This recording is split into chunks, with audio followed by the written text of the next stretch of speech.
Friends कैसे सब, उम्मीद है कि सब अच्छे खुश स्वस्थ होंगे, अच्छे सब लोग पढ़ रहे होंगे। तो हमारा जो DSSB सितंबर 2018 में जो DSSB के अंदर TGT मैथमेटिक्स का एग्जाम हुआ था उसका हम सोल्यूशन कर रहे थे। 80 क्वेश्चन हम कर चुके थे, आज हम ये 90 करेंगे। उसके बाद 10 क्वेश्चन टीचिंग मेथड के रह जाएंगे। तो 100 क्वेश्चन जो मेन सब्जेक्ट मैथमेटिक्स है वो हम सोल्व कर लेंगे, और 100 क्वेश्चन जो पहले वाले हैं वो तो नॉर्मल कॉमन पार्ट के हैं, वो सोल्व हम कर ही चुके हैं। और किसी ने अभी तक एप्लीकेशन डाउनलोड नहीं की मिशन DSSB तो वो कर लीजिए, वहाँ पे आपको कंप्लीट कोर्स मिल जाएगा, विद टेस्ट सीरीज मिल जाएगी, PDF फाइल मिल जाएंगी, सारा स्टडी मटेरियल मिल जाएगा और प्रीवियस पेपर सोल्यूशन भी सारे मिल जाएंगे। तो चलिए स्टार्ट करते हैं। ये क्वेश्चन क्या था, x इज इक्वल टू क्या है 3 मोडुलो 9, ठीक है। कॉन्ग्रुएंट मोडुलो वाला है, ये जो चैप्टर है जो एब्स्ट्रैक्ट अलजेब्रा में से है उसमें से ये लिया गया, ठीक है। तो अब इसको कैसे हमें सोल्व करना है, तो मैंने आपको प्रीवियस लेक्चर के अंदर बताया था। इसको हम कैसे लिख सकते हैं, जैसे कि मोड 9 है तो 9m प्लस में ये 3 है तो 3 आ सकता है, ठीक है। तो इसको हम जो सोल्व करते हैं, अब वो क्या कह रहा है, कंसीडर द लीनियर इक्वेशन, ये सारी दी हुई है, हैज़ कॉन्ग्रुएंट। तो यहाँ पे क्या क्या पॉसिबिलिटीज बन सकती हैं वो हमें चेक करनी होती है। इसको हम इस टाइप से भी कर सकते हैं, एक मार्कर चेंज कर लेता हूँ। इसको हम इस टाइप से भी कर सकते हैं कि यहाँ पे 6 है, यहाँ पे 6 है, ठीक है। तो इसका और इसमें से क्या कॉमन है, इसका इसमें से जो है, इसका जो है GCD आएगा वो क्या आएगा 3 आ रहा है, और इसके वो जो इसका जो GCD होगा और इसका GCD होगा, तीनों का वो हम डिवाइड कर सकते हैं। तो इसको हम ऐसे भी लिख सकते हैं 2x 3 डिवाइड होगा, यहाँ पे 1 आ गया, और मोडुलो 3 यहाँ से हो गया मोडुलो 3, ठीक है। इस इक्वेशन को हम ऐसे भी लिख सकते हैं, ठीक है। इसको ऐसे भी सोल्व कर सकते हैं हम, 2x is equal to 3m plus 1, या तो ऐसे कर लो। अब जो है हमें पुट करके देखना होता है, x इज इक्वल टू हम कुछ भी लेते रहते हैं, ठीक है, पुट करके देखते रहते हैं। जैसे x is equal to 1 put किया मैंने, 1 जो है 9m प्लस 3 से बनाया जा सकता है। m इज इक्वल टू मैं क्या पुट करूं कि ये 1 बन जाए, ऐसा कोई भी इंटीजर हम पुट करें कि वो 1 बन जाए, ऐसा कोई भी इंटीजर नहीं है जिससे वो 1 बन सकता है, ठीक है। x इज इक्वल टू मैं 2 पुट करता हूं, यहाँ पे 6 है ना, यहाँ पे 6 हो गया, ठीक है। 6 है तो ऐसा कुछ भी पुट करता हूं तो वो नहीं बन सकता, ठीक है। अब जो है 2 पुट करता हूं तो यहाँ पे क्या आ जाएगा 12, तो यहाँ पे 9m प्लस 3। तो अब हम इस टाइप का बना सकते हैं, ये दोनों इक्वल हो सकते हैं अगर m को मैं 1 पुट कर दूं, ठीक है। 9 और 3 12, तो ये बन सकता है, मतलब x इज इक्वल टू 2 पे सेटिस्फाई होगा। ऐसे ही यहाँ पे होगा 4 हो जाएगा, और 3m प्लस 1, इसका मतलब m इज इक्वल टू 1 पे वो सेटिस्फाई हो सकता है, x इज इक्वल टू अगर 2 आ जाए तो, ठीक है। ऐसे ही हमें चेक करना होता है। अगर 2 आ गया तो हम अब चलेंगे ऑप्शन के ऊपर, ठीक है। फर्स्ट ऑप्शन है 2 5 8, सेकेंड ऑप्शन है 1 4 7, थर्ड ऑप्शन है 0 3 6, फोर्थ ऑप्शन है नो सोल्यूशन। अब नो सोल्यूशन वाला तो कैंसिल ही हो जाएगा क्योंकि 2 एक सोल्यूशन आ चुका था, इसका मतलब 2 और किसी में भी नहीं है, तो फर्स्ट ऑप्शन ही करेक्ट है। एग्जाम की बात बता रहा हूं, आप एग्जाम में बैठे हो, ज्यादा टाइम नहीं होता। सेकंड, आप 5 को चेक करके देखो, x इज इक्वल टू 5, तो 5 पुट करोगे तो 30 आ जाएगा, यहाँ पे 9m प्लस 3, तो इससे 30 बनाया जा सकता है, 9 3 27, m इज इक्वल टू अगर 3 पुट कर दें 27 और 3 30 बनाया जा सकता है। x is equal to 8 put करेंगे, देखो 8 6 48, ठीक है। तो 9m प्लस 3 से 48 बनाया जा सकता है, 9 5 45, m is equal to 5 put कर दो तो 45 और 3 48 बनाया जा सकता है। इसका मतलब ये तीनों ही सेटिस्फाई कर रहे हैं, ऑप्शन नंबर फर्स्ट मेरा करेक्ट है, ठीक है। और इसका कंप्लीट जो है वीडियोस आपको एप्लीकेशन में मिल जाएंगी कोर्स के अंदर, कि कॉन्ग्रुएंट मोडुलो कैसे होता है, फरमाट थ्योरम होगी, चाइनीज रिमाइंडर थ्योरम होगी, ऑयलर थ्योरम होगी, ये सारी विल्सन मिलने सिम्पसन, ये सारी की सारी थ्योरमें वहाँ पे डिस्कस की गई हैं, और अच्छे से वहाँ पे आपको वो मिल जाएंगी सारी की सारी। अभी लेक्चर वो अपलोड कर रहे हैं, अभी रनिंग के अंदर कोर्स चल रहा है, तो कैसे कैसे उसका सोल्यूशन किया जाता है, कैसे उसके एग्जाम्पल्स हैं सारे, कौन कौन से क्वेश्चन आते हैं, आपके कौन से क्वेश्चन आते हैं, वो सब चीज़ें। चलिए क्वेश्चन नंबर करते हैं हम 82, identify A subspace of 2 out of 4 given, ठीक है, out of 4 given option, 4 given option है और सब स्पेस, ठीक है, सब स्पेस फाइंड आउट करना है। तो इसके लिए हम क्या करेंगे, ये हमने लीनियर अलजेब्रा पढ़ा। अब सब स्पेस के लिए क्या है कि जो भी वो, जैसे फर्स्ट ऑप्शन के अंदर उसने क्या बोल रखा है, a line is to passing through the point 0 -1 1 और 0, इस टाइप से हम एक मैट्रिक्स बना लेंगे, उसका डिटर्मिनेंट निकालेंगे। डिटर्मिनेंट निकाला तो मेरा क्या आया, नॉट इज इक्वल टू 0 आया, 0 + 1 1 आ रहा है, 1 नहीं आया, ठीक है, तो ये लीनियरली इंडिपेंडेंट है। तो सबस्पेस के लिए ना 2x2 की मैट्रिक्स लीनियरली डिपेंडेंट होनी चाहिए। तो ऑप्शन नंबर सेकंड भी मेरा इनकरेक्ट हो जाएगा, ये भी इनकरेक्ट हो गया। सेकंड क्या है, 0 -1 -1 0, तो इसका डिटर्मिनेंट भी 0 नहीं आता। थर्ड ऑप्शन क्या है मेरा, 1 3 -1 -3, इसका डिटर्मिनेंट देखो -3 प्लस में 3 0 आ गया, ये लीनियरली डिपेंडेंट है। तो ये 2 जो है ये सबस्पेस बनाएगा, ठीक है। ऑप्शन नंबर 4 के अंदर अगर हम देखेंगे 0 1 -1 0, तो ये भी नॉट इक्वल टू 0, तो ये भी नहीं है, ठीक है। तो इसका तो डायरेक्ट ऐसे ही करना था आपने।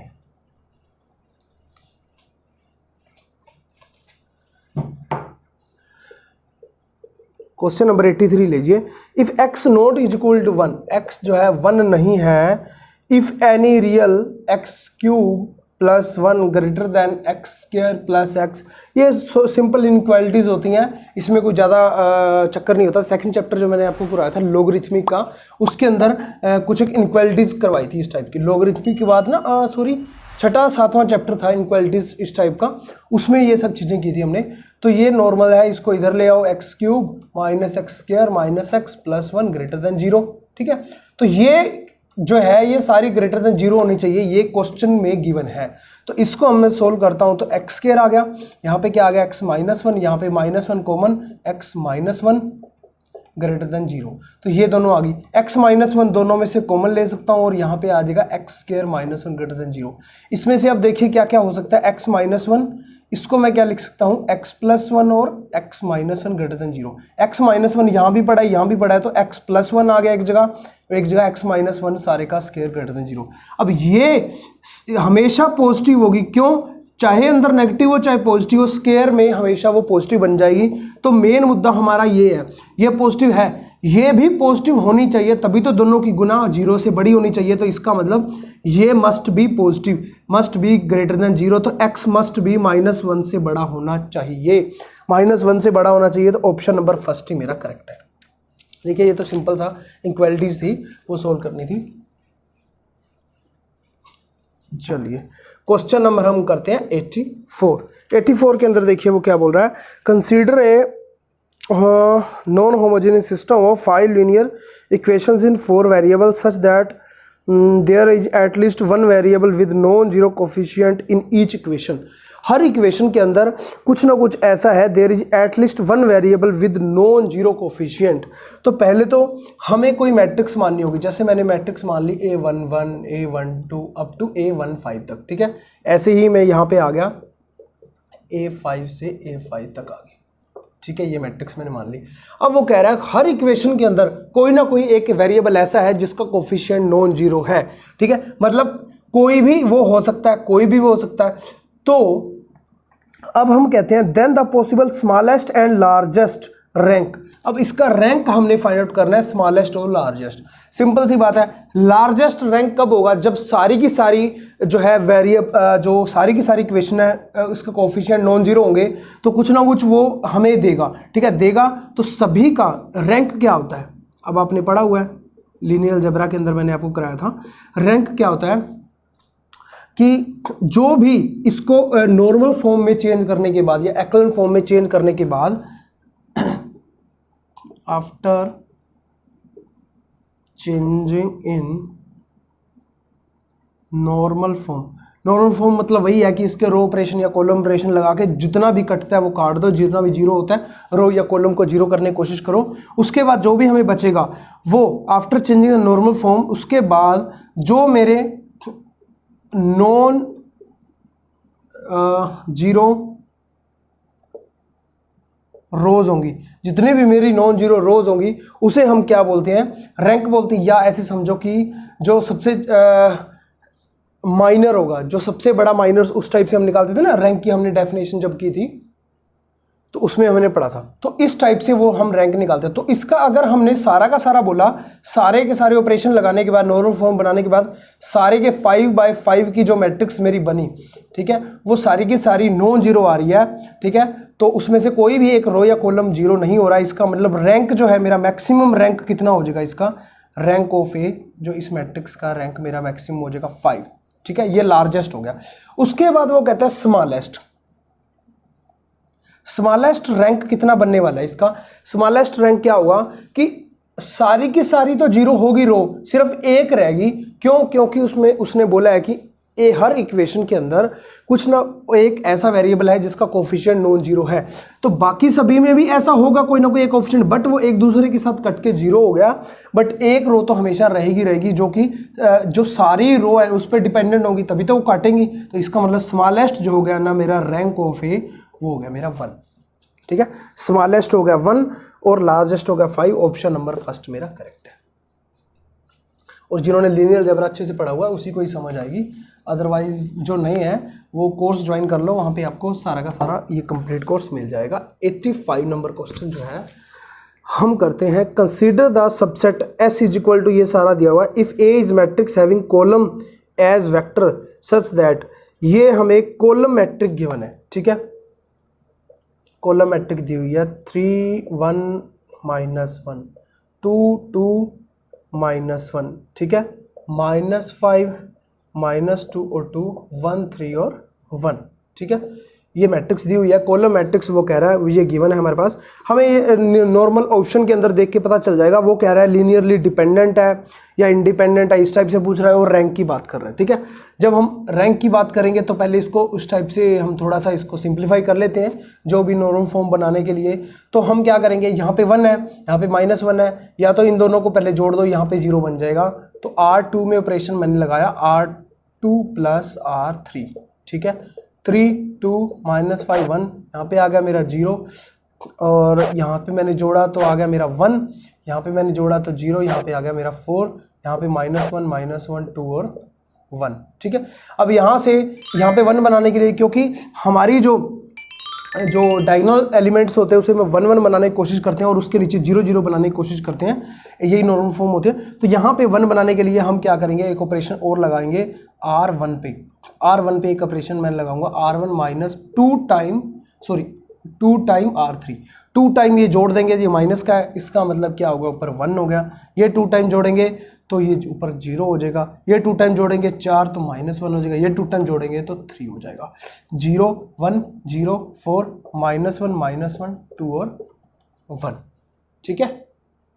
तो यहाँ पे अब क्या आ गया, ये वाला आ गया। अब इस पे एक और ऑपरेशन मैंने लगा दिया, कौन सा, R3 पे ऑपरेशन मैंने लगाया, R3 + R1, इसको इसमें जोड़ देंगे तो ये वाले R3 पे ऑपरेशन लगा रहा हूँ मैं, 1 0 -1 3 0 1 0 4, ये हो जाएगा मेरा 0, ऊपर से 0 जोड़ेगी -1, ऊपर से जोड़ेगा तो 1 आ जाएगा, ऊपर से जोड़ेगा तो 4 मेरा आ जाएगा, ठीक है। उसके बाद यहाँ देखिए, इन दोनों को जोड़ेंगे तो यहाँ 0 आ जाएगी।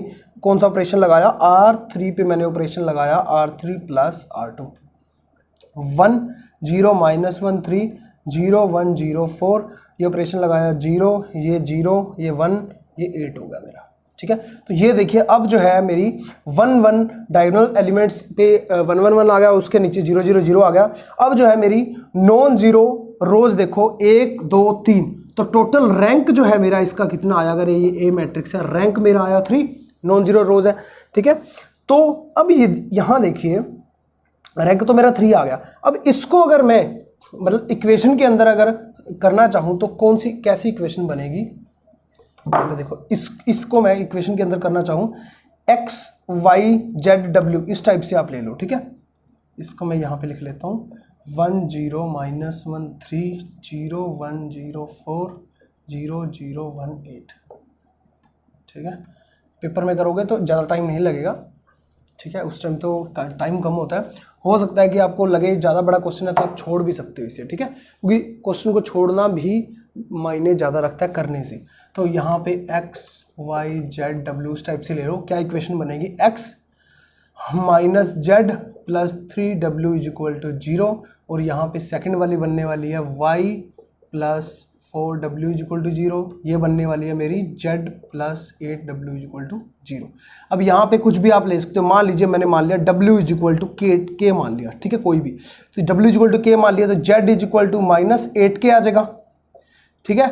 और यहाँ पे y की वैल्यू क्या आ जाएगी, w is equal to k माना तो -4k आ जाएगी। और यहाँ से x की वैल्यू क्या आ जाएगी, उधर जाके 3w प्लस में z, ठीक है। w की वैल्यू मैंने k मानी है तो 3k आ गई, और z की वैल्यू यहाँ से हमने निकाल रखी है -8k, तो -5k आ गई, मतलब x की वैल्यू आ गई -5k। मतलब x की वैल्यू, y की वैल्यू और z की वैल्यू ये तीनों डिपेंडेंट किस पे हैं, w की वैल्यू पे, k पे डिपेंडेंट है। इसका मतलब ऑप्शन नंबर अगर हम देखें तो ऑप्शन नंबर 3 मेरा करेक्ट हो गया। क्या कह रहा है, the set S is linearly dependent, ठीक है, ये सारे लीनियरली डिपेंडेंट है ना, इस पे डिपेंडेंट हैं, and the matrix A has rank 3 मैंने पहले आपको निकाल के दिखाई दिया, ठीक है।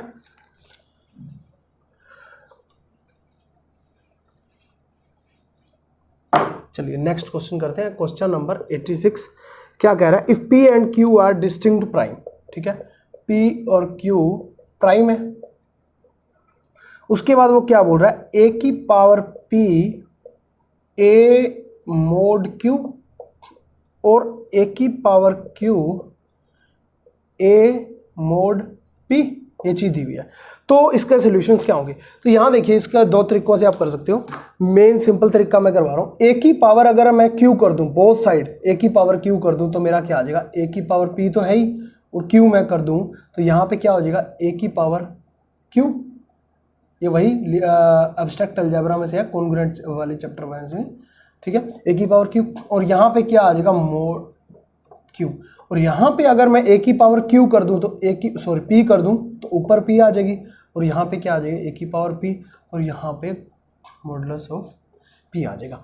अब यहाँ पे A की पावर Q है, और A की पावर Q क्या दिया हुआ है, उसने ये दिया हुआ है, तो इसमें ये पुट कर दो, ठीक है, मैं यहाँ पे लिख रहा हूँ A की पावर, इसके इक्वल है ना, ये सारा इसके इक्वल है, ठीक है, इसके इक्वल है। ये क्या है, A की power PQ is equal to A की पावर Q, ये पुट कर दो, A मोड P इनटू में क्या आ जाएगा, मोड Q।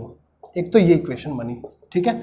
अब इस इक्वेशन में जो पुट करोगे सेकंड वाली में, ये भी क्या है, A की पावर PQ, QP या PQ एक ही बात है, इज इक्वल टू A की पावर P। अब ये वाला पुट कर दो, A की पावर P वाला, तो क्या आ जाएगा, A मोड Q और इनटू में क्या पड़ा हुआ है, मोड P, ठीक है।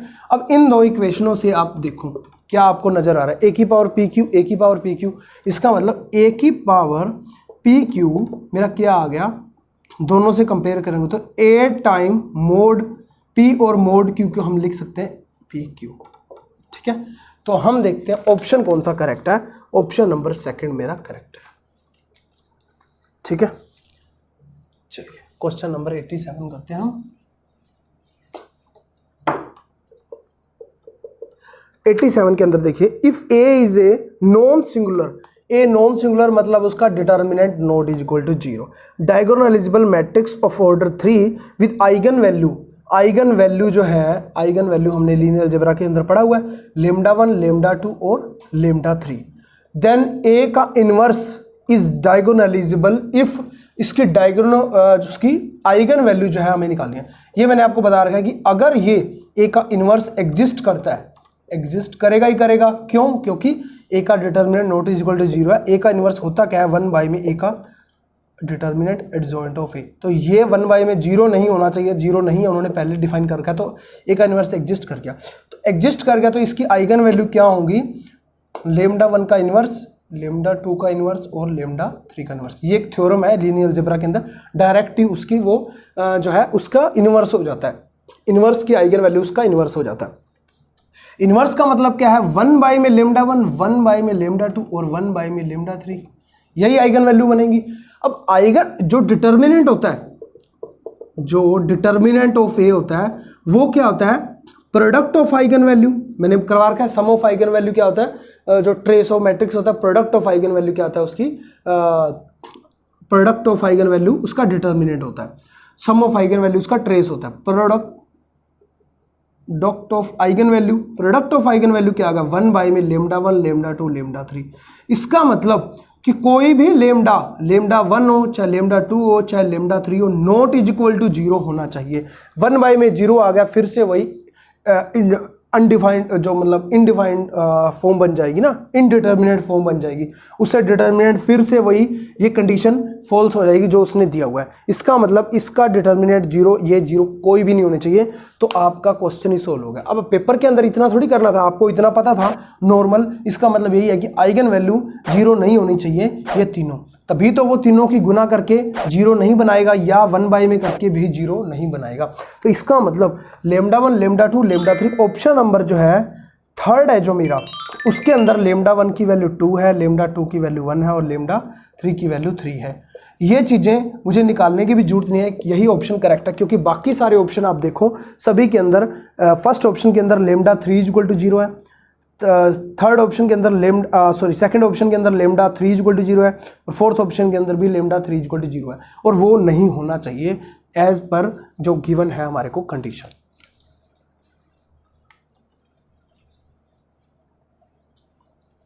क्वेश्चन नंबर देखिए 88, for any real x not is equal to 0, x not is equal to 0 है, कौन सी इक्वालिटी ट्रू है? फर्स्ट इक्वालिटी क्या है? x plus 1/x less than 0 है, सेकंड है x प्लस 1/x, ये दो मेथड बताऊंगा, इसके भी मैं 2 हैं। थर्ड जो है 1 plus x square by 2x less than 1 है, फोर्थ है x plus 1/x less than 2 है। ठीक है, अब इस इक्वालिटीज वाले क्वेश्चन बहुत आते हैं, मैंने आपको बता रखा है। अब 0 नहीं है, बाकी कुछ भी पुट कर सकते हैं, 1 पुट करो, 1 प्लस 1/1 यही पुट करोगे, तो ये क्या आने वाला है? 2 आने वाला है। 2 कभी 0 से छोटा होता है? नहीं होता, तो कट हो गया। अब यहाँ पे देखिए 1 प्लस 1/2, तो ये क्या आने वाला है? 1 होता है, और 1 कभी 1 से छोटा होता है? ये क्या है? 1 ही तो है। 1 कभी 1 से छोटा, ये भी कट हो गया। अब यहाँ देखिए 1 प्लस 1/1, ठीक है, तो ये क्या आने वाला है? 2 आने वाला है। 2 कभी 2 से छोटा होता है? नहीं होता, तो कट होगा। ऑप्शन नंबर सेकंड मेरा करेक्ट है। यहाँ पुट करके देखो 1 प्लस 1/1 क्या आने वाला है? 2 आने वाला है। 2 ग्रेटर देन इक्वल टू 0 होता है, क्योंकि इक्वल लगा हुआ है, इसका मतलब ये करेक्ट हो गया। एक चीज तो ये आ गई, ठीक है, इस टाइप से आपने सोल्व कर लिया। सेकेंड मेथड जो है इसका क्या है? सेकेंड मेथड देखिए, अगर हम ये चीज आपको पता है अर्थमेटिक जो है arithmetic mean greater than equal to क्या होता है? ज्योमेट्रिकल मीन के, ठीक है। तो यहां से अब देखिए x प्लस 1/x हमेशा आ रहा है, ठीक है, तो x प्लस 1/x का अर्थमेटिक मीन क्या होगा? दो वेरिएबल्स या 2 टर्म्स हैं, उन दोनों का अपॉन में 2 आ जाएगा। टोटल नंबर ऑफ टर्म्स कितनी है? 2 है, तो नीचे 2 आ जाएगा। वो हमेशा किससे बड़ा होता है? ज्योमेट्रिकल मीन से। ज्योमेट्रिकल मीन क्या होता है? a into B, a into X into 1/x का रूट हो गया। तो यहाँ पे आ गया 1 और यहाँ पे आ गया x प्लस 1/x मॉडुलस, और नीचे बच गया 2। 2 को उधर भेज दो, x plus 1/x greater than equal to 2। मेरा ऑप्शन नंबर सेकंड मेरा करेक्ट है, ठीक है।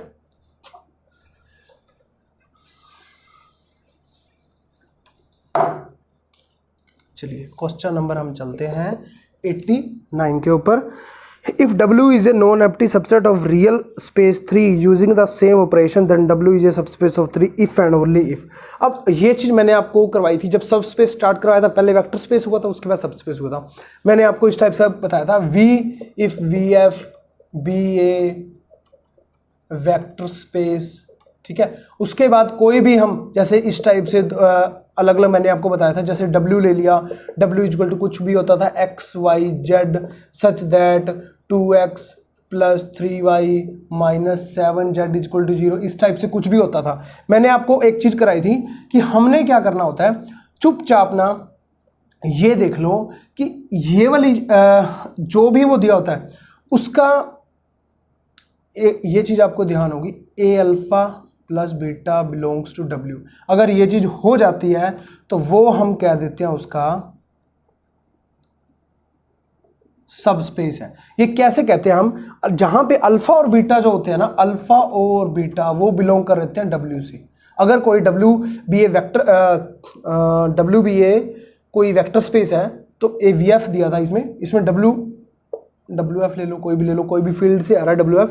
W इसका जो है W1 ले लो, ये W1 जो इसका सबस्पेस होगा कब होगा, जब अल्फा बीटा W से आ रहे हैं और जब उसकी कोई भी स्केलर मल्टीप्लिकेशन और अंडर एडिशन, ठीक है ना। जैसे इसमें दिया हुआ है, इसमें क्या दिया हुआ है देखिए, W is close under vector addition, इसे क्या बोलते हैं, ये जो है क्लोज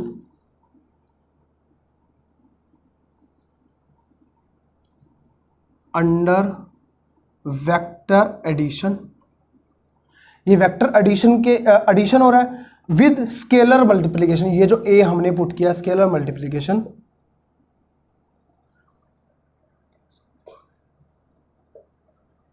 एंड स्केलर